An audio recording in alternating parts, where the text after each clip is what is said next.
Today on the Matt Walsh Show, there's an update to the story of the black man who assaulted a white Macy's employee, and it's outrageous, so stick around for that. Also, 5 headlines, including the cancer-stricken 2-year-old who was stranded at a cancer center while it was being attacked by rioters in Chicago. And in our Daily Cancellation, we'll talk about the feminists who claim that, normal human interactions are sexist microaggressions. So we got to discuss that, all of that on the way, and more. There's actually a lot to cover today, so bear with me. But we'll start with this. If you are in the unfortunate habit of relying on the national media for your news and information, you probably didn't hear about the brutal assault of a white Macy's employee by a black man in June. The attack happened at the Genesee Valley Mall in Michigan on June 15th. Here it is, if you haven't seen it. Watch this.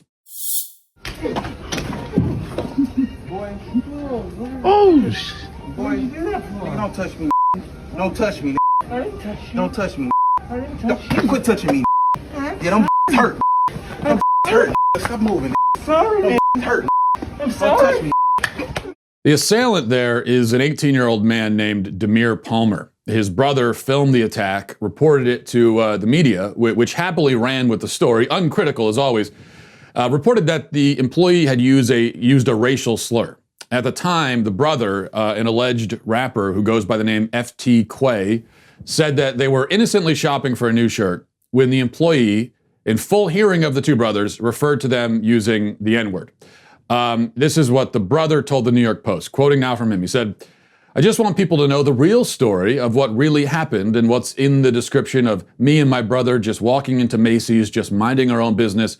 And yes, we made a petty joke and asked the guy, was the shirt too little when he could have asked me. He was just being funny. And just the fact of the remark that he said that we all heard, and just what else were we supposed to do in this age and time? He didn't know what else to do. That was just his instinct."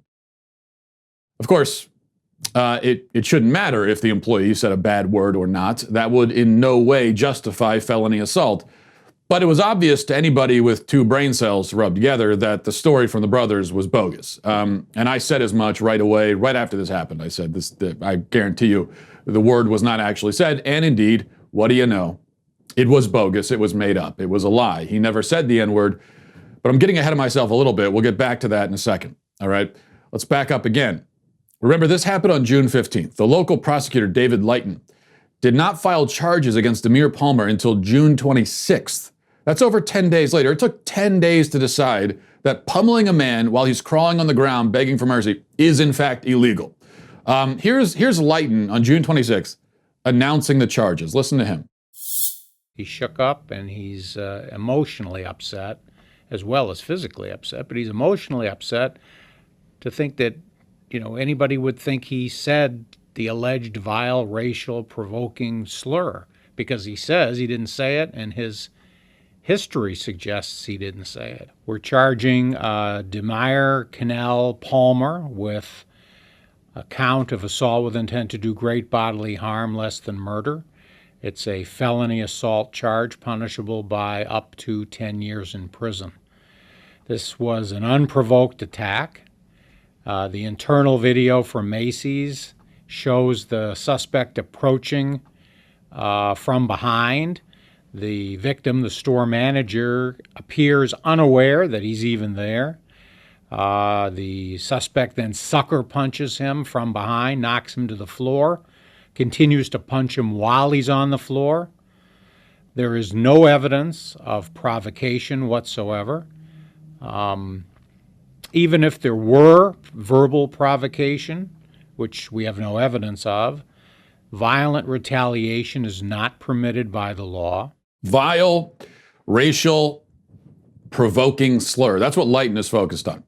You see how, in the context of announcing charges against a man who committed a barbarous assault against another human, he feels the need to begin by denouncing a word that there's no reason to think anyone even used. By the way, no charges were filed against the brother who filmed it. Okay, so fast forward 2 months. That was about 2 months ago. 2 months forward, and the obvious has now been confirmed. The racial slur was not said. It was a lie. It was a hoax, yet again. But Demir Palmer blames his brother. So no honor among thieves, or in this case, among people who randomly assault retail employees. Palmer said that his brother told him the N-word was used, And that's what led to the assault. Now, here's where we get to the inevitable and yet no less outrageous part. Palmer's brother still has not been charged with any crime, and Palmer himself is looking at quite possibly getting off with probation. Probation. And not only probation, but he won't have a criminal record in this scenario.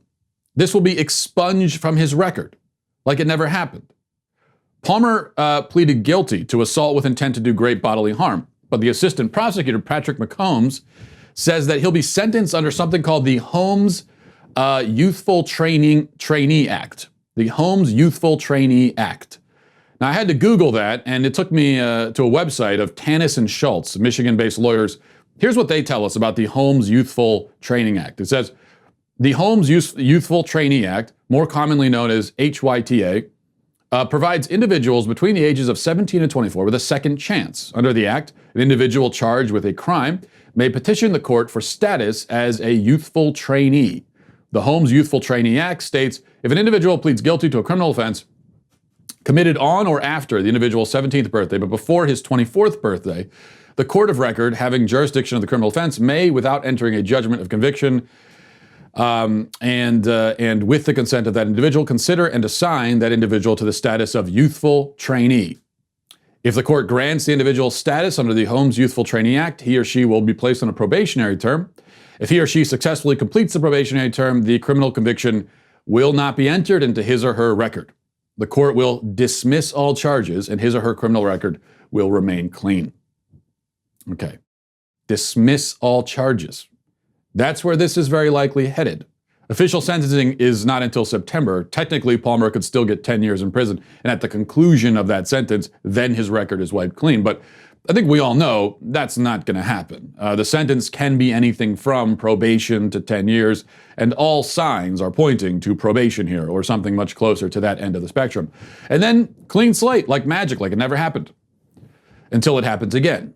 Which it will, because men who pummel other men for fun don't just wake up one day as decent human beings. That doesn't happen, except maybe in fairy tales. Now, according to the ABC 12 report, a local affiliate in the town, much of the court hearing over this case had to do with the issue of the phantom N-word and how upset that made poor Demir Palmer. Reading from the AP report, it says, after pleading guilty to the 10-year felony against him, assault with intent to do great bodily harm, less than murder, Palmer shared with the judge what led to the assault inside the Genesee Valley Mall on June 15, 2020. And then this is Palmer now. He says, I asked him a question about some clothes, Palmer said. I asked him about the jacket type that I was about to get. Palmer said the man answered him. They laughed. And then his brother told him the store manager had called him the N-word. He admitted that he since learned his brother lied to him. Big shocker there. Now we continue. The assistant prosecutor questioning the brother says, why would your brother do that? And he says, I wouldn't know. I honestly wouldn't, Palmer replied. The assistant prosecutor, okay, now listen to this part. The assistant prosecutor told Palmer he understands the anger that would fuel the assault, but he said the store manager has asked that the charge does not stay with Palmer forever. Okay. He understands how a person might be so mad about a bad word that he would beat another person senseless in the middle of a Macy's. He understands. And yes, the victim in this case apparently has expressed his consent to the lenient sentence, and that's the human shield that the prosecutors are hiding behind here by saying, well, it's what the victim wants. But the fact that the victim, who'd already been attacked once, didn't want to come out and demand a harsher sentence is completely irrelevant here. We can think of many reasons why he might express that point of view, even if it's not how he really feels. All right. So a lot needs to be covered here. First of all, once again, who gives the slightest damn whether he said the bad word or not? It is, in fact, not understandable for an adult to commit felony assault in response to a word. Not understandable at all. The implication from the way this sentencing is working out is that felony assault is legal, or at least not very illegal, if a black man even so much as believes a racial slur was said. I mean, what if the slur had been said? What then? Would they have simply let him walk, no questions asked, not even probation? Second, and I'm sounding like a broken record here, but you know, we have another incident in this case that, if the races were reversed, would be headline news.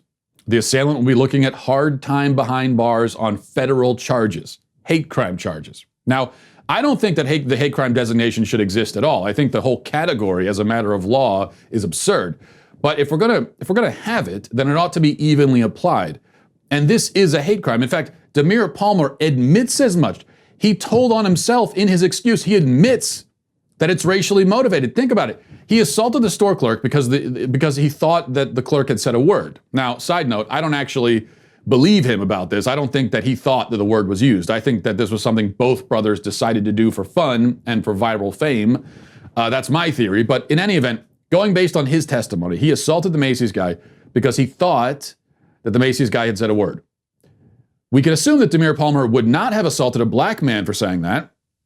In fact, we know he wouldn't because he himself uses the word he's supposedly mad about the employee allegedly using while he's assaulting the employee for using the word, which he didn't actually use, if you're following me. In other words, he assaults the employee because the employee is a white man who he thought used a certain word. He assaulted him for being a white man using a certain word.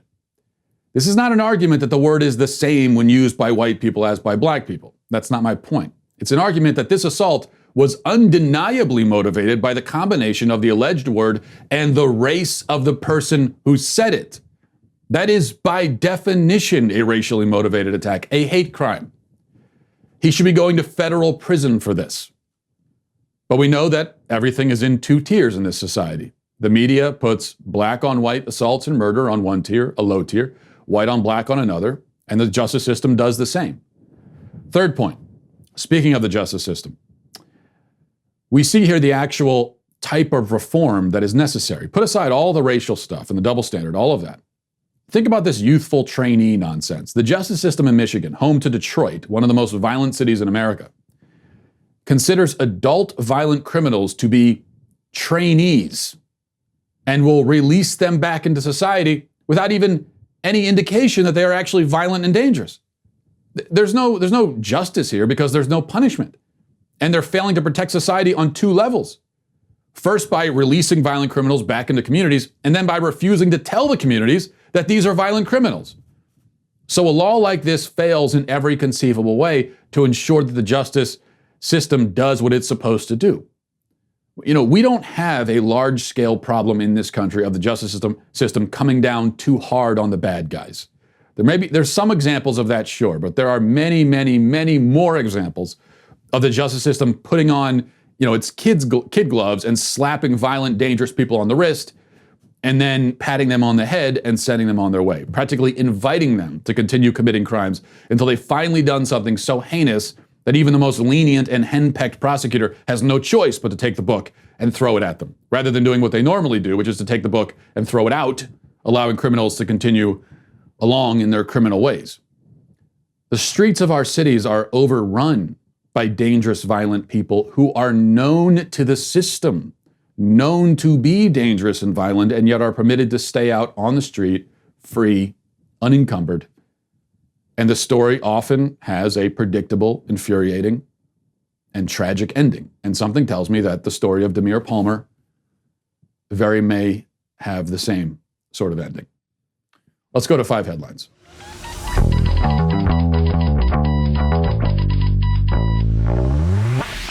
There are a lot of occasions where you might need a nice watch, whether you're going on a date, you're going out for an interview, you're going for a wedding, a night out, whatever it is. That's an occasion where you might want to class it up and actually have a nice watch. And big sale alert from our favorite sponsors. You already know how I feel about Vincero watches. I've been telling you about them for months, a long time sponsor on the show. Seriously, watches that are stunning and well under $200, okay? It's incredible how much these timepieces stand out and just how good you feel when you wear them. Vincero watches is dedicated to the craft. They put the time and effort into crafting timepieces so you can wear them day after day.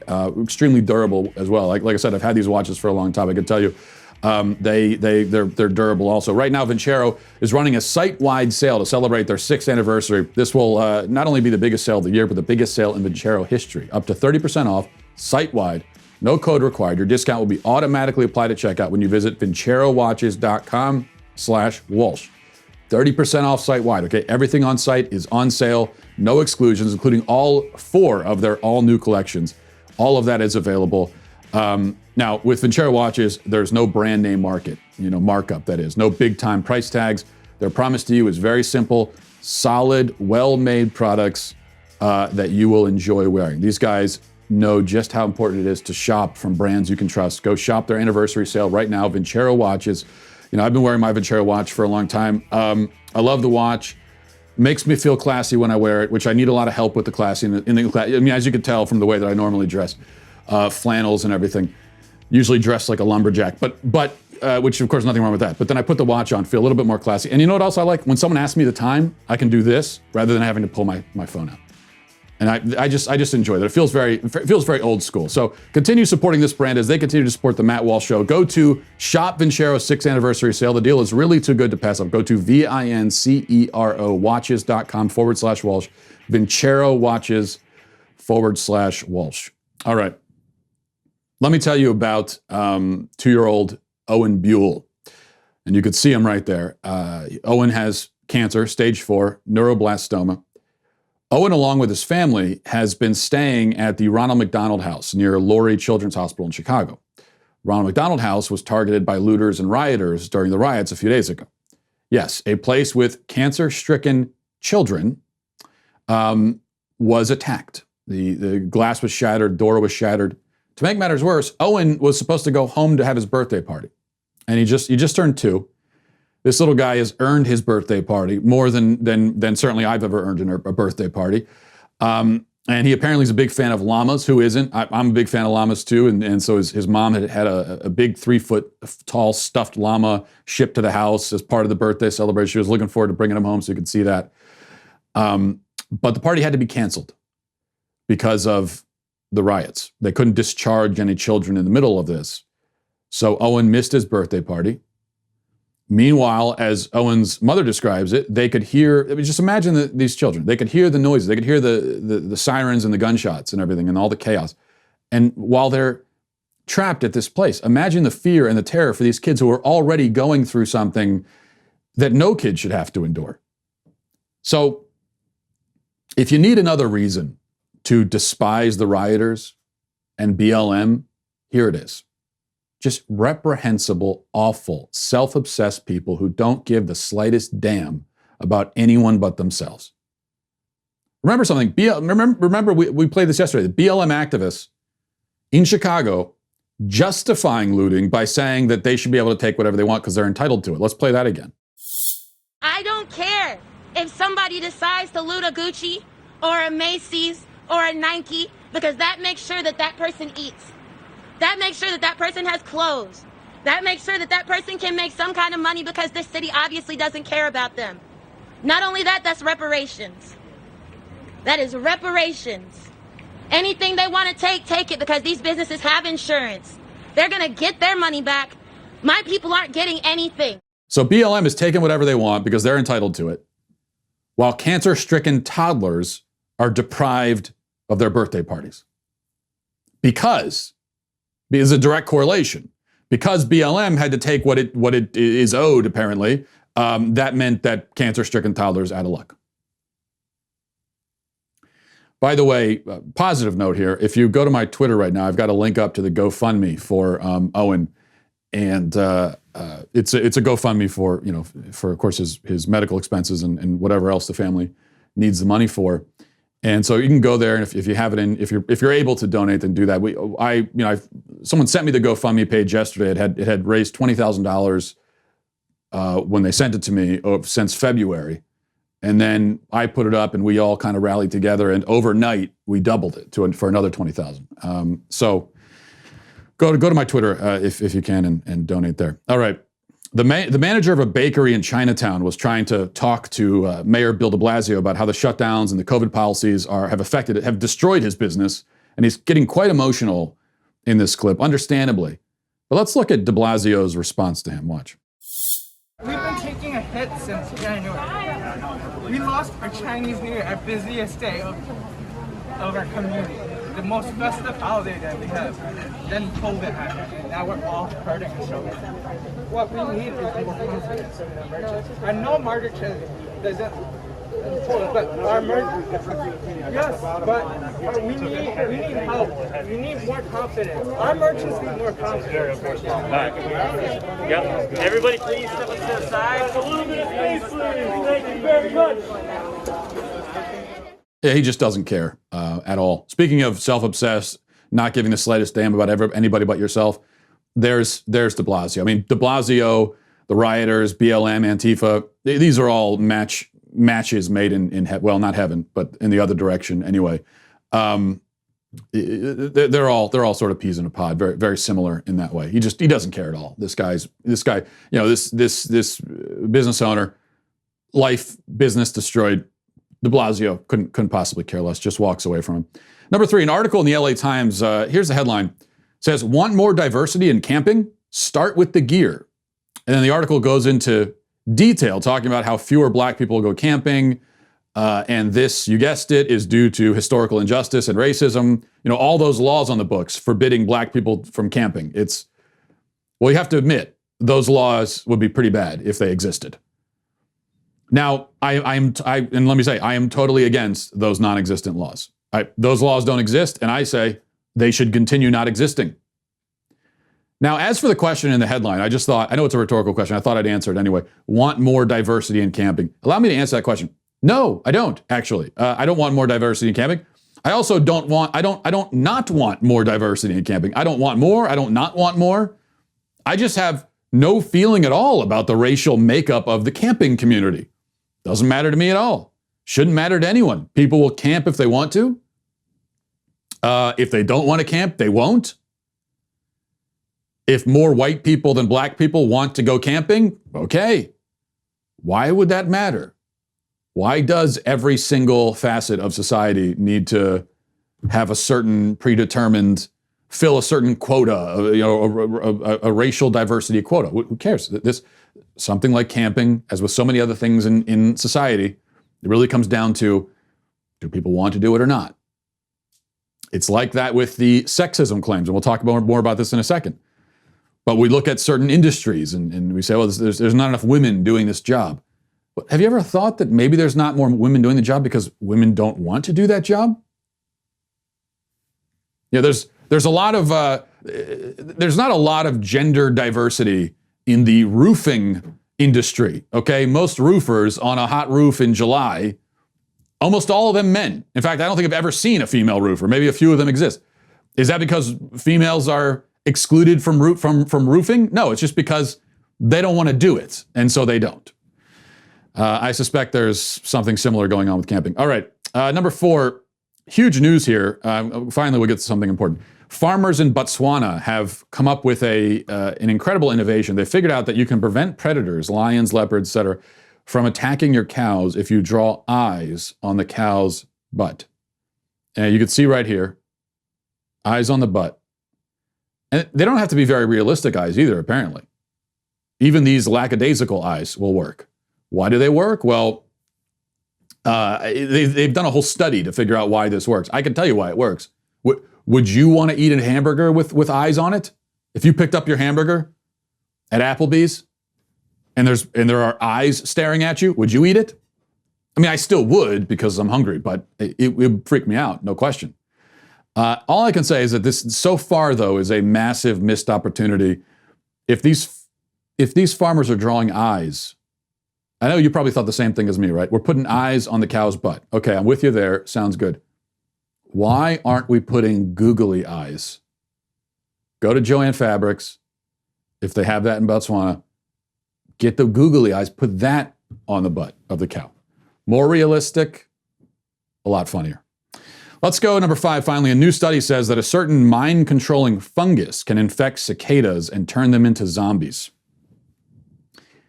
And to be honest with you, I'm really just mentioning this story as an excuse to transition into a story about my kids. That's the only reason. So we're putting that to the side. Enough about the cicadas. I thought this was pretty great, and I don't have anywhere else to put it in the show, so I'm just going to tell you here. Yesterday, while I was out of the house, our 3-year-old son got mad at his brother because he wouldn't play with toys with him. So our 3-year-old took one of the toys, plastic shark, threw it at his older brother, hit him in the eye, actually ended up giving him a nice little cut beneath the eye, like right here. And I guess my younger son's logic was, listen, if you don't want to play with the toys with me, then I will beat you with them. That was his logic. Now, he got punished for that, of course. But when I got home, I decided that I should have a talk with him about it. And I was talking to him about it. And I asked him why he did it, even though I knew the answer. But I asked him anyway. And he told me, this was his excuse, all right? He told me that he was worried that his older brother might be a zombie. So he threw the toy at him. That's what he said. And you know, I didn't expect his excuse to be persuasive. I knew he'd have some excuse. I didn't expect it to be so persuasive, but I heard that and I thought, all right, fair. What do you want him to do? He thought his brother was a zombie. Or not even that. See, what I liked about it was, it wasn't, he didn't come out and outright accuse his brother of being a zombie. He said might be. So it was more of like a plausible theory that he couldn't rule out without further investigation, and the investigation involved throwing a plastic shark at his eye. I don't totally understand the connection there, to be honest with you, but I don't have any experience battling zombies. Do you? So I don't think that we can really pass any judgment there, and I thought that was good. Kids are always coming up with it's one of the great joys of being a parent, is listening to all the excuses from your kids. I use the word joy. There are other descriptions you could probably use, but I'm going with joy for right now. All right, we're going to get to our daily cancellation in just 1 second, but I want to tell you about our most exclusive membership tier over at Daily Wire, which is All Access. All Access members get to join All Access Live, which is our exclusive live stream Q&As hosted every night by each of the hosts, including myself. All Access memberships also include exclusive access to live online discussions with our hosts, writers, and special guests. You also get not one, but 2 Leftist Tears tumblers with your membership, as well as early and sometimes exclusive access to new Daily Wire products, which you saw last week. We had the bats, the limited count collector's edition baseball bat. Those went out. Those were gone in 48 hours. So you want to get signed up, dailywire.com/Walsh right now to get 20% off All Access with coupon code ACCESS. That's dailywire.com/Walsh, coupon code ACCESS to get 20% off your membership. Today for our daily cancellation, I will be canceling women. Not all women, don't worry. In fact, if you are a woman, I hope that you do not fall into the category of being canceled this afternoon. I am canceling women who have a tendency to claim that relatively normal yet uncomfortable or irritating social interactions are sexist. Now, I suppose I could simplify by saying I'm canceling feminists, but I think that there may be some women who don't identify as feminists and yet still fall into this trap. So now, look, I'm not talking here about things, words, behaviors that are actually abusive or degrading to women. In fact, just this week, we've discussed the latest Cardi B song, which is intensely degrading and dehumanizing to women. Yes, it was a woman who produced it, but even so, it amounts to an attack on the dignity of women, and there's plenty of this sort of thing in the culture, and if you're a woman who has spoken out about that, God bless you. To you, I say girl power. I will join you at the protest march for that. That's not what I'm talking about. What I'm referring to here are, as I said, the more ordinary, everyday, social interaction-based sexism claims. If you want examples of this kind of thing, just go to Google and type in sexist microaggressions or everyday sexism or similar keywords. You'll be greeted with volumes and volumes just like this. One random example from Yahoo Finance. This is just, one article that popped up of many. And the headline, Why Sexist Microaggressions Are Holding Women Back at Work. So just reading a little bit of this, it says around 64% of women are exposed to this kind of discrimination, according to the report, with Black and lesbian women facing an even greater variety of microaggressions in the workplace. And then it continues. So what are examples of microaggressions experienced by women?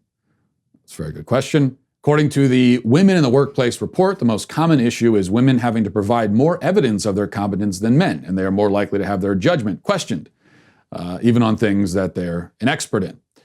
And then the article goes into, anecdotes from various women.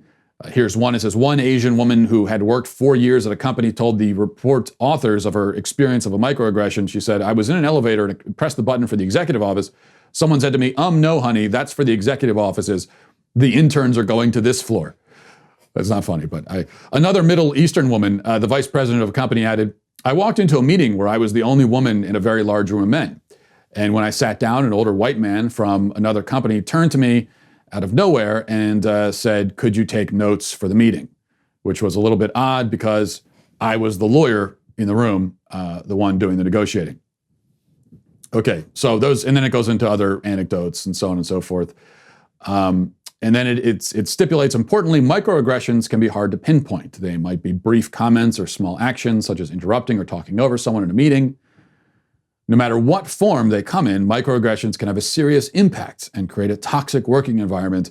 They might seem innocuous, but over time, these incidents and comments can lead to self-esteem, or rather to low self-esteem, feelings of alienation, and impact on mental health.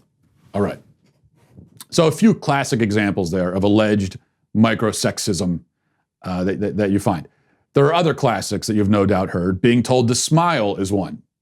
Women will sometimes complain that others remark on their lack of smiling, and they'll chalk that up to sexism. Of course, there's the old favorite, mansplaining. And mansplaining is any time a man explains something in a condescending or patronizing way. I'm doing mansplaining right now, in fact. Unwelcome advice, a cousin of mansplaining, is another example. So questioning of judgment, interrupting, talking over, telling a woman to smile, explaining things, doling out advice, unwelcome touching, unwelcome flirting. All of these are commonly considered sexism. And they're used to promote this narrative of a patriarchal and male-privileged society. But it's all bogus. Almost entirely bogus. Might there be some occasions where a man interrupts or explains or says you should smile more because he has a low opinion of women? Sure, I suppose so. I can't see inside anybody's mind. I don't know.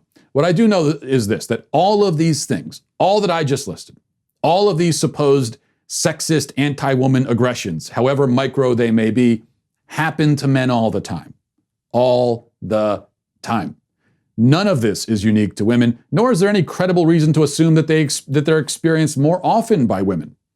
All we know, and save yourself the trouble of sending me links to studies. Look at the studies! The studies say! The studies have declared! All we know is that women more often report and remember these incidents and interpret them as sexism. What we do not know is that women actually experience these events more often. And I submit that there's no good reason to assume they do. Now, this is all anecdotal, of course, but all of this is, the claims from feminists are anecdotal. It's all anecdotal. So let me add my own anecdote, okay? I am told to smile all the time. I have just never cared enough to make note of it or of any specific incident and to store it away in my head as a traumatic sexist experience, because ultimately I don't care what other people think of my demeanor or my personality. A lot of people hate me and hate my demeanor and personality. Fine, doesn't matter to me. Your opinion of me is irrelevant. I don't care. What about being talked over? What about being interrupted, condescended to? Men experience that all the time, all of that. Though men who learn to assert themselves will experience it less, but that's true for women too. The point is that if you have a more submissive personality, you're more likely to be ignored or overridden, especially in a work environment, in a competitive environment. That's not an anti-woman thing. That's a human society thing, like it or not. What about unwelcome advice? Are you kidding me? I would wager here that 95% of all the unwelcome advice given in a day across the world, cumulatively, is supplied by women. Now, this is partly a positive reflection of women, though. Women give advice, nag we used to call it, for the same reason that they gossip. It's the downside of the more positive attributes more common in women, of sensitivity and empathy. Women are more likely to care what other people are doing, thinking, saying, and feeling. Yes, this can lead them to gossip, it can lead them to nag, but can also lead them to be wonderfully caring and invested in other people and very empathetic. Now, men, we're less likely to care all that much about what other people do. The plus side is that we don't nag very often, we're less prone to gossip. But the negative side is that we can sometimes lack sensitivity, we can lack empathy, we can perhaps err on the side of indifference more often than we should. This is a difference between the sexes, and one of the reasons why our differences are complementary, and one of the reasons why it's so great to have a mom and dad in the home, to balance each other out. You need sort of both sides of this. But the point here is simply that because of the masculine and feminine tendencies just described, some of this everyday sexism is far more likely to come from women. So why does it seem like women experience these things more? How could it be possible that somehow men have become known in modern society as the nagging busybodies, while women are suddenly the aggrieved and frustrated victims of this behavior? I mean, it's absurd. Well, I think it has a lot to do with another difference between men and women. Men only articulate about 10% of their emotions and experience. For women, the number is closer to 225%. These are not scientific figures, I admit, but the point is that men don't talk as much about what they're feeling and going through, and are especially unlikely to go home and tell their wives elaborate stories about, being interrupted at a meeting or being told to smile and how upset it made them. Not because it doesn't happen, but because, for one thing, a man might feel embarrassed that he was emasculated and therefore be more likely, if anything, to tell a story about some other incident in the day when he was assertive and in control, just to assuage his bruised ego. Also, he won't bring it up because men are more practical, even about emotional matters, and admittedly to a fault sometimes. So a man will calculate in his mind whether the story about his day is actually useful or relevant to anyone, and if he decides that it isn't, he won't say it. Women don't perform those calculations as often, for better or worse. Now, that's where the confusion comes from. It is, like so much of the confusion between the sexes, a matter of miscommunication or lack of communication. And now I'm starting to sound like my wife, who, for the record, has never in her life said the phrase microaggression or even sexism, unironically. I don't think I've ever heard her call anything sexist ever, which is awesome. And so this time she is not the one being canceled, but a bunch of other women are, I'm afraid, being canceled, which I'm sure they will hasten to say is sexist on my part. So be it. The cancellation stands. And we'll leave it there. Thanks for watching, everybody. Thanks for listening. Have a great day. Godspeed.